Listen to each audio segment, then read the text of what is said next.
김건희 씨에 이어 이재명 후보의 녹취록도 공개돼 파장이 일고 있습니다. 이재명 후보는 즉각 사과의 뜻을 밝혔지만 논란이 계속되고 있는데요.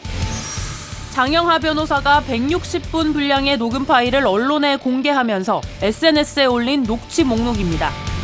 이 후보가 친형인 고 재선 씨와 주고받은 욕설, 김혜경 씨가 조카와 나눈 대화 등이 담겼습니다. 도저히 입에 담을 수 없을 정도로 몹시 거친 이 후보의 욕설이 난무하는 이 후보는 유동규 전 본부장 채용 과정을 모른다고 해왔지만 재선 씨와의 통화에선 유동규가 음대 나온 걸 어떻게 알았냐고 말하는 내용도 들어있습니다. 민주당은 장 변호사를 후보자 비방죄로 즉각 고발하고 녹음 파일을 선별 편집해 공개하면 즉시 고발할 것이라고 밝혔습니다. MBC의 김건희 씨 녹취 방송에 대해 후보자 검증은 당연하다며 본방사수를 독려한 것과는 크게 달라진 겁니다. 저희가 언론중재에 이야기할 수 있는 것이지만 그 공개하는 것 자체를 못하게 하겠다라고 하는 발상이 전 잘 이해 못하겠고요. 이번 녹취록 폭로전 어떻게들 보셨을까요?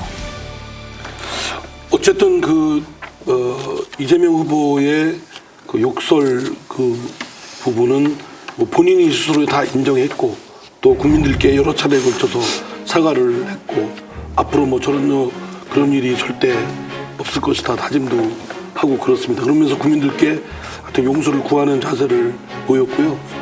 어쨌든 뭐 그런 행태에 대해서 당연히 비판받을 부분은 분명하다고 봅니다. 그런데 이제 김건희 씨 통화를 녹음하는 게 폭로 보도가 나오니까 그에 대한 맞불 성격으로 또 이제 이재명 이렇게 나와서 온통 난장판으로 만드는 것이 너나 없이 상당한 상처를 받을 것이다. 그리고 지금 어쩌면 굉장히 혼전이라고 할 정도로 막상막하이면 하나라도 정책이나 그분들이 갖고 있는 역량이나 방향에 대한 의지를 보고 선택하고 싶거든요. 국민으로서는. 근데 그런 기회를 전혀 안 주고 그냥 온통 그냥 상처 입히는 상대방 비방, 상처 주기 이거에만 급급해 하는 거에 대해서 하여튼 그러기에 나서는 사람들이 책임을 저는 절대적으로 져야 된다고 생각합니다. 새로 공개되는 녹음 파일에는 욕 이외에도 팩트들이 좀 있다라고 알려지고 있습니다. 그 팩트의 대표적인 것 중에 하나가 그 녹음 파일에서 형하고 이재명 후보의 대화 가운데는 거기에서 이미 강제 입원에 대한 얘기가 오고 간다.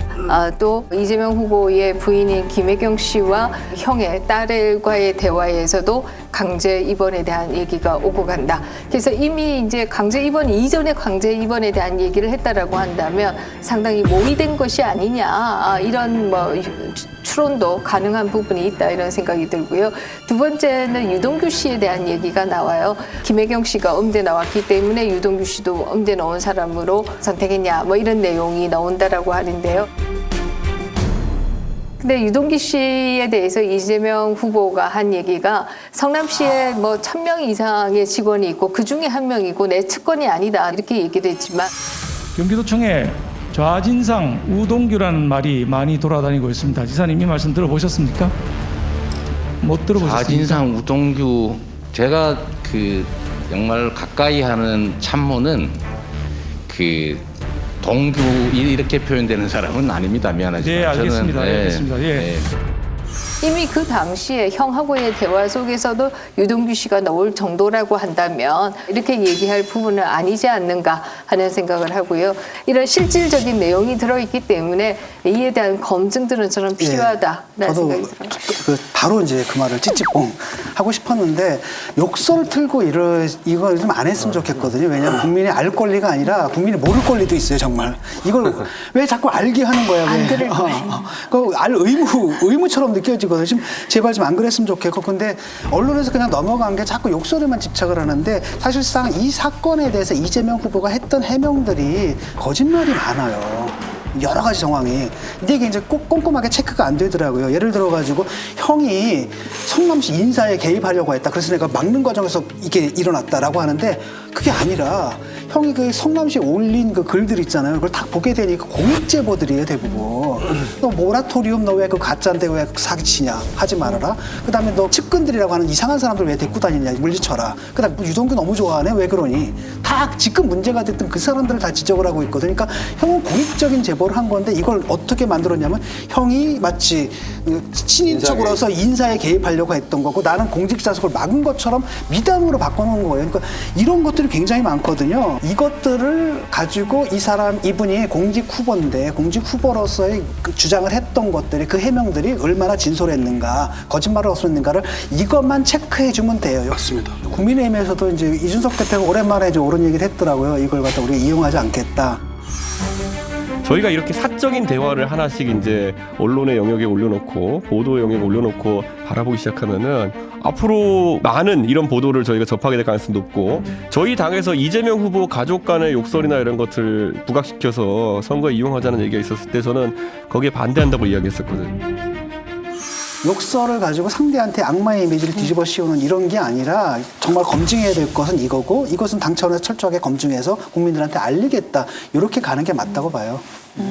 사실은 나는 이제 그 전에 뭐 욕설한 거 있잖아요. 그거는 화가 나면 그럴 수 있다고 생각을 해요. 왜냐하면 내가 형이 있고 그 형이 우리 어머니한테 뭐 그런 상스러운 소리를 했다 그럼 저도 굉장히 그 순간에 흥분해가지고 그런 말을 할 수 있을 것 같아요. 녹음을 하든 안 하든 간에 그때 내가 정신이 돌을 것 같거든요. 근데 형수에 대한 욕설은 그런 상황이 아니었거든요. 형수는 정말 차분하게 받고 그다음 형수가 욕설한 사람 아니잖아요.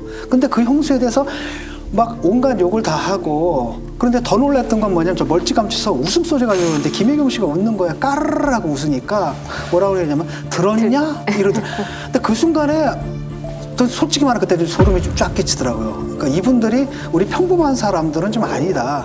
뭔가 좀 다른 세상에 사는 분들이다라는 인상이 좀 강하게 들었거든요.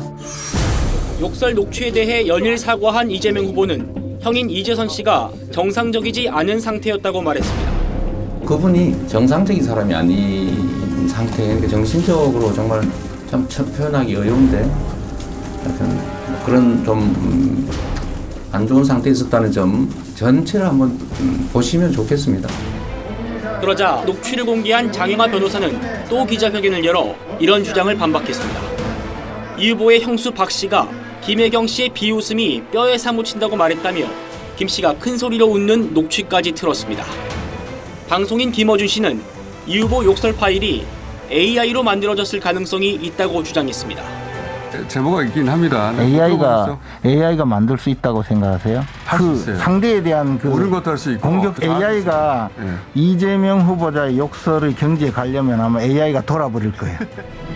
여기에 민주당 선대위 현근택 대변인이 이 후보와 각을 세우고 있는 친문 강성 지지자를 비하한 글을 공유하면서 여권 내부 갈등으로도 번지는 분위기입니다.